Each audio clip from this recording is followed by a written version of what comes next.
this video, I'm going to tell you how to change the footer layout of a WordPress website. As you can see right now, I'm into WordPress website admin dashboard.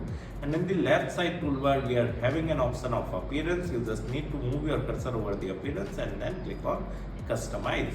So we are into the customization part, and in the left side toolbar we are having some options like site identity, homepage setting, typography, colors, theme layout, and blog post option, header, background image, menus, widgets, and footer, right?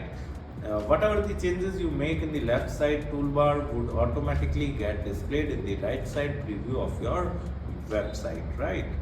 So for example, if I go to the footer, here you can simply see the footer layout in the left side toolbar itself. From here you can simply select the footer layout, whatever the footer layout you want, like one column, one row, then you can simply select this.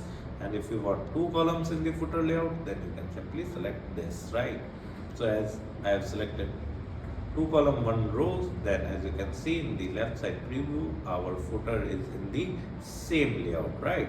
So whatever the footer layout you just want, you can simply select that footer layout and click on publish, and your footer layout of your WordPress website would get changed.